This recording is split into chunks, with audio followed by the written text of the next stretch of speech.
성부와 성자와 성령의 이름으로 말씀드립니다. 한 주간 동안 안녕하셨는지요? 여러분 모두 연말 연시를 맞아 여러 모임으로 인해 분주한 나날을 보내시리라 생각됩니다.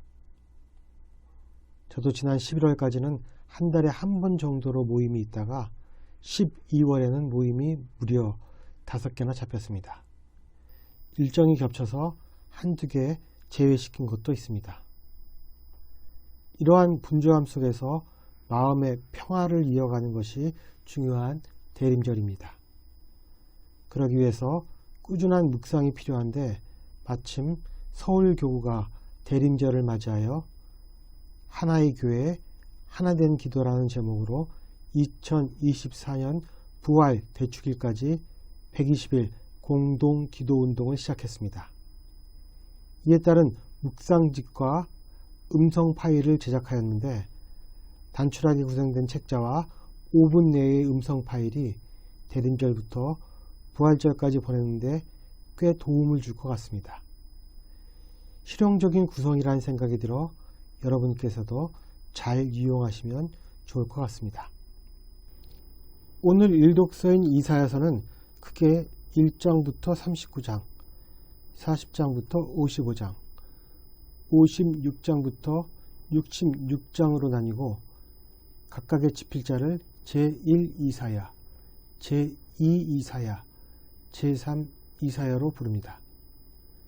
이렇게 하는 이유는 이사야서 전체에 드러난 시대적 배경이 총 200년에 달하는 데다가 세 부분의 주제도 확연히 다르기 때문입니다. 즉, 한 사람이 기록했다고 보기에는 무리가 있다는 것입니다. 그럼에도 불구하고 한 권의 이사야서로 묶이는 이유는 세 부분이 다루는 주제가 연관성이 있기 때문입니다. 첫 부분은 주로 심판에 대해 다루고 있으며 오늘 본문이 포함된 두 번째 부분은 구원, 그리고 마지막 부분은 이 두 가지 주제를 아울러 다루고 있습니다. 오늘 일독서는 두 번째 부분의 시작으로 바빌론 유배생활 말기에 이스라엘 백성들의 해방이 다가오고 있음을 기쁨에 차서 선포하고 있습니다. 하나님은 이스라엘의 해방은 자동적으로 얻어지는 것이 아니라 벌을 받을 만큼 받았기에 이루어졌다고 선포하십니다. 이때 익명의 한 소리가 이렇게 외칩니다. 야훼께서 오신다. 사막에 길을 내어라. 우리 하나님께서 오신다. 벌판에 큰 길을 훤히 닦아라. 사막이 바빌론으로 추방된 사람들이 건너야 했던 고난의 장소를 상징한다면 길은 종교적 행렬이나 승리한 왕을 위해 마련된 영광된 것이었습니다. 이어 익명의 한 소리는 이사야에게 다음과 같이 외치라고 명령합니다. 모든 인생은 한낱 풀포기, 그 영화는 들에 핀 꽃과 같다. 풀은 시들고 꽃은 진다. 스쳐가는 야훼의 입김에 백성이란 실로 풀과 같은 존재이다. 풀은 시들고 꽃은 지지만 우리 하나님의 말씀은 영원히 서 있으리라. 이사야서의 이 말씀은 언제 들어도 우리에게 울림을 줍니다. 연약함과 유한함으로 상징되는 인간의 찰나적 실존과 대비되는 하나님의 굳건함과 영원함이 선명하게 대조를 이루고 있기 때문입니다. 그리고 그 굳건함과 영원함의 근거가 바로 말씀이라는 사실도 알려줍니다.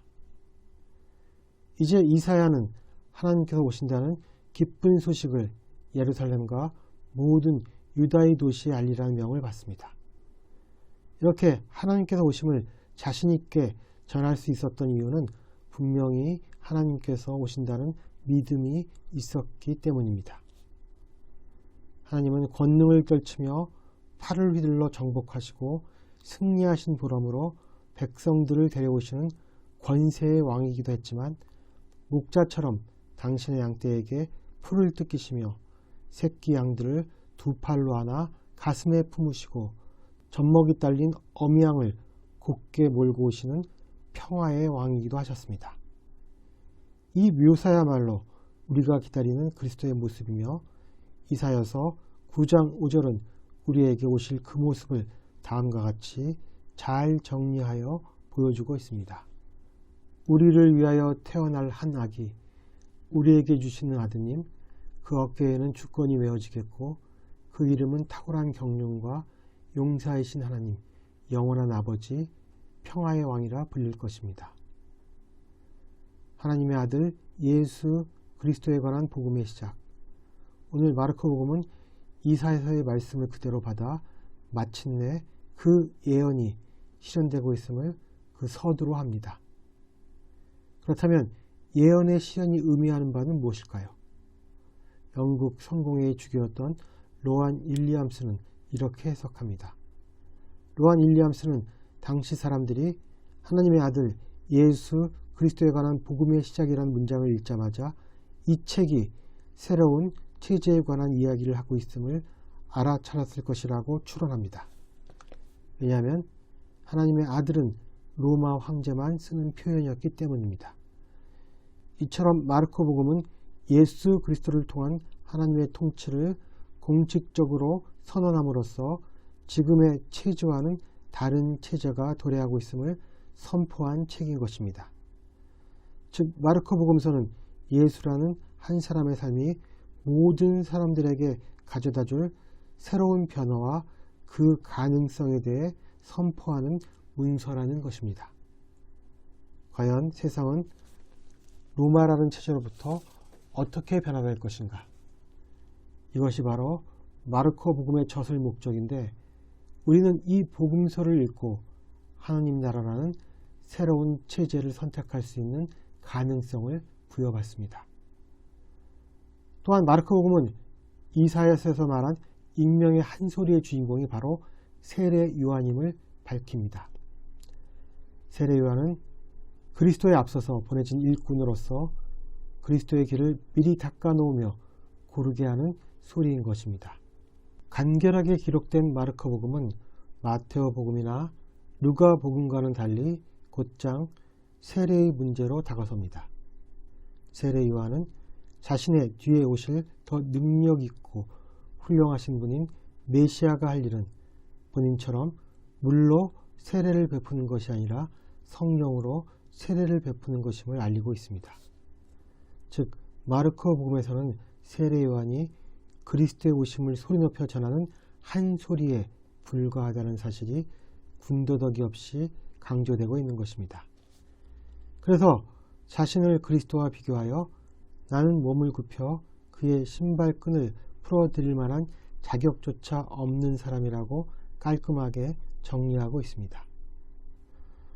오늘 복음에서 우리가 기억해야 할 사실은 먼저 예수가 세례 요한보다 더 능력이 뛰어나고 훌륭하다는 사실입니다. 그리고 예수님의 그러한 능력은 요한일서 3장 8절에서 보듯이 악마가 저지른 죄업을 파멸시킬 수 있는 유일한 분이라는 측면에서 이해해야 합니다. 예수께서 성령으로 세례를 베푸신다는 말은 메시아가 성령의 증여자임을 의미합니다. 실제로 이 말은 오순절에 성취되었으며 후대에는 성령의 세례가 교회에서 행하는 세례 성사를 의미하는 바가 되었습니다. 세례 성사를 통해 신자들에게 임하시는 성령은 이들의 삶과 생활 속에 깊이 개입하여 이들을 변화시키며 그리스도와의 원초적 만남을 가능하게 하는 존재인 것입니다. 또한 세례 요한이 낙타 털옷을 입고 허리에 가죽띠를 두르고 메뚜기와 들꿀을 먹으면서 광야에서 살았다는 것은 그가 단순히 소리로만 메시아의 오심을 알리려고 한 것이 아니라 생활 자체를 통해 무엇이 가장 중요한지를 보여준 사례라고 할 수 있습니다. 이러한 삶의 모습은 기본적으로 속죄의 의미를 지니고 있는 동시에 하나님께 대한 고행적 열정, 간절한 기도, 근본적인 자유의 갈구 등 자신이 말하는 회개의 삶이 무엇인지를 몸소 보여준 것이었습니다. 일독서인 이사야서는 하나님의 약속에 따라 포로였던 백성들이 왕을 앞세우고 고향으로 돌아갈 것임을 예고합니다. 지금까지 자신을 속박하던 체제에서 벗어나 새로운 길로 들어선 것입니다. 마르코 복음도 하나님께서 새로운 왕이신 그리스도를 통하여 당신의 백성을 구체제의 속박으로부터 되찾고자 하신 것을 기록한 책입니다. 그리고 그의 전령은 바로 세례 요한이었습니다. 마르코 복음 1장 4절에서 8절은 광야에 먼저 보내진 자, 예언자이자 고행자인 세례 요한을 통하여 이스라엘 사람들에게 회개와 세례를 베풀고 주님의 길을 예비한 모습을 그리고 있습니다. 오늘 이 독서인 베드로후서는 이처럼 우리 삶에 찾아오시는 주님을 어떻게 맞이할 것인가에 대해 말하고 있습니다. 요란한 소리를 내면서 도둑처럼 찾아와 천체를 녹이고 세상에 모든 것을 없앤 뒤 드러날 새하늘과 새 땅의 날을 제대로 맞기 위해 우리가 해야 할 일은 먼저 경건하고 거룩한 생활을 하는 것입니다. 그리고 티와 흠이 없는 삶을 살면서 하나님과 화목을 이루는 사람이 되도록 노력하는 것입니다.